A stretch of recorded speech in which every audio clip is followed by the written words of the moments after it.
میں مدینۃ المنورہ میں ہوں. میں نے غور سے سنا تو کھجور کی ایک شاخ مجھے بلا رہی تھی. میں نے اس سے پوچھا کیوں بلا رہی ہو؟ وہ بولی تم مسلمانوں نے بڑی ٹیکنالوجی حاصل کر لی ہے، سنا ہے کہ تم نے ایٹم بم بنا لیا ہے، ٹینکس بنا لیے ہیں، لانگ رینج بلاسٹک میزائلز بنا لیے ہیں. اس کی بات سن کر میں نے فخر سے ہاں میں سر ہلایا تو وہ بڑی تلخ انداز میں بولی رہنے دو، اترانے کی کوئی بات نہیں ہے. تم مسلمانوں کی ٹیکنالوجی اسلام کے کس کام آ رہی ہے؟ 1.5 ارب مسلمان، 50 سے زائد اسلامی ممالک، آئل ریزروز، ایگریکلچر، اللہ کی بے شمار نعمتیں، لیکن تمہیں اپنی ذلت کا اندازہ ہے؟ اسلام باحیثیت نظام دنیا کے کسی ملک میں نافذ نہیں ہے. جہاں چاہتے ہیں کفار مسلمانوں کا قتل عام کرتے ہیں، اور تم ذلت کی آخری اسٹیج پر نہیں پہنچ گئے کہ قرآن اور رسول اللہ کی شان میں گستاخیوں سے سوشل میڈیا بھر دیا گیا. اس کی یہ باتیں سن کر میں نے اس سے کہا لگتا ہے تم اسباب اختیار کرنے کے خلاف ہو اور ٹیکنالوجی کے بھی خلاف ہو. وہ بولی تم مجھے بیوقوف سمجھتے ہو؟ اللہ تبارک و تعالیٰ نے خود قرآن میں اسباب اختیار کرنے کا حکم دیا ہے. مجھے بڑی حیرت ہوئی. میں نے کہا لگتا ہے تم کسی اعلیٰ خاندان سے تعلق رکھتی ہو، اسی لیے اتنی پر مغز اور امپورٹنٹ بات کر رہی ہو. اس نے ایک ٹھنڈی آہ بھری اور بولی احد کی جنگ اپنے عروج پر تھی. حضرت عبداللہ بن جہش بڑی بہادری سے لڑ رہے تھے. لڑتے لڑتے ان کی تلوار ٹوٹ گئی. وہ پریشان ہوئے، دوڑ کر نبی پاک علیہ الصلوۃ والسلام کی بارگاہ میں گئے. اس وقت مسلمانوں کے پاس کوئی بڑا اسلحہ خانہ تو تھا نہیں جو ایک نئی تلوار نکال کر دی جاتی. حضور علیہ الصلوۃ والسلام نے کھجور کی ایک سوکھی شاخ ان کے ہاتھ میں تھما دی اور فرمایا یہ ہے تمہاری تلوار، لڑو اس سے. اس سچے مسلمان نے کوئی سوال جواب نہیں کیا، ہاتھ میں شاخ تھامی، اسے لہرایا، اللہ کے حکم سے وہ تلوار بن گئی. اسی سے وہ آخری دم تک لڑتے رہے اور شہید ہو گئے. ان کی شہادت کے بعد وہ تلوار تبرکن نسلاً بعد نسل آگے بڑھتی رہی. میں اسی کھجور کی شاخ کی خاندان سے تعلق رکھتی ہوں. شاخ کی باتیں سن کر میں پہلے ہی اس کی عظمت کا قائل ہو گیا تھا، اب تو اس کی عقیدت بھی میرے دل میں گھر کر گئی. میں نے بھی ایک ٹھنڈی آہ بھری اور کہا افسوس آج ہم میں رسول اللہ صلی اللہ علیہ وسلم نہیں ہے، اور اللہ کی مدد بھی مسلمانوں کے لیے اب کیوں نہیں آتی؟ وہ ہنسنے لگی. میں نے کہا ہنسنے کی کیا بات ہے؟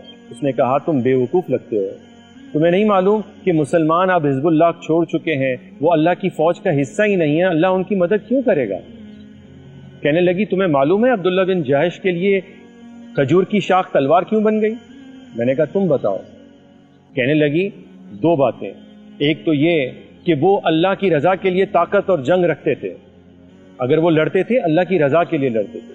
تم اپنی نفسانی خواہش کی رضا کے لیے لڑتے ہو اور طاقت رکھتے ہو.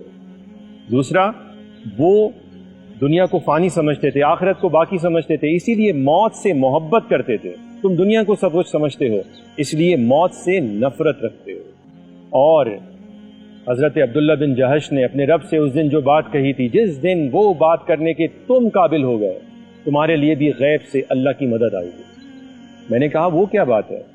کہنے لگی جنگ شروع ہونے سے پہلے حضرت عبداللہ بن جہش نے حضرت سعد بن ابی وقاص سے کہا آج مقبولیت کی گھڑی ہے، آؤ ہم اپنے رب سے دعا کرتے ہیں، وہ ہماری ضرور دعا کو قبول فرمائے گا. وہ دونوں ایک گوشے میں چلے گئے.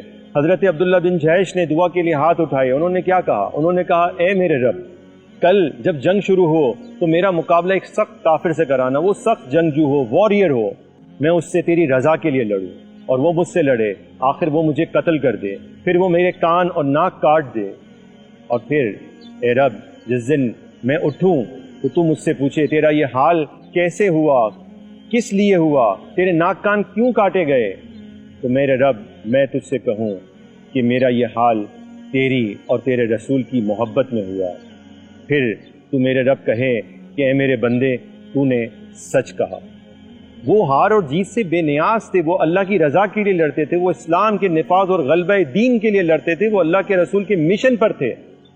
تم تو اب نیشنلسٹ بن گئے ہو، تم قومی عصبیت ملکوں کے لیے اور زمینوں کے لیے لڑتے ہو، تم اب کیپٹلسٹ بن گئے ہو، تم اکنامک وسائل، اکنامک ریسورسز کے لیے، معاشی وسائل کے لیے لڑتے ہو، تم اب لبرل اور سیکولر بن گئے ہو، تم اپنی حکومت اور اپنی سیاست کے لیے لڑتے ہو.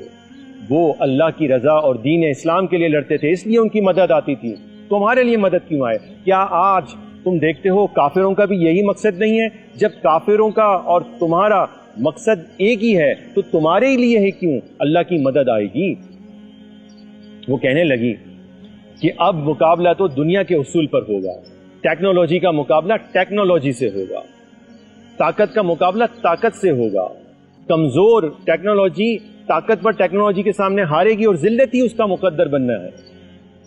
پھر کہنے لگی کہ میں کہتی ہوں تم ٹیکنالوجی ضرور حاصل کرو، لیکن اللہ کی رضا اور رسول اللہ کے مشن کی خاطر پھر تمہاری کم اور تھوڑی ٹیکنالوجی بھی اللہ تعالیٰ غالب کر دے گا، جیسے اللہ نے بدر میں تھوڑے مسلمانوں کو زیادہ کافروں پر غالب کر دیا تھا، اور پھر مجھ جیسی سوکھی شاخ بھی تمہارے لیے تلوار بن جائے گی۔ پھر شاخ نے مجھ سے پوچھا، سچ بتاؤ کیا آج مسلمان اس قابل ہیں کہ وہ یہ کہہ سکیں اے میرے رب ہمارا یہ حال تیری اور تیرے رسول کی محبت میں ہوا؟ تم نہیں کہہ سکتے، اس لیے کہ تمہارا یہ حال رسول اور اللہ کو چھوڑنے کی وجہ سے ہوا ہے۔ اس کی یہ باتیں سننے کے بعد ایٹمی طاقت رکھنے والے، ملک سے تعلق رکھنے والے اس فرد کی آواز بند تھی، آنکھیں نم تھی، اور شاخ کو کہنے کے لیے میرے پاس کوئی اور بات نہیں تھی۔ اللہ تعالیٰ حضرت عبداللہ بن جہش، شہدائے احد اور ان جیسے مسلمانوں پر لاکھوں سلام اور رحمت نازل فرمائے۔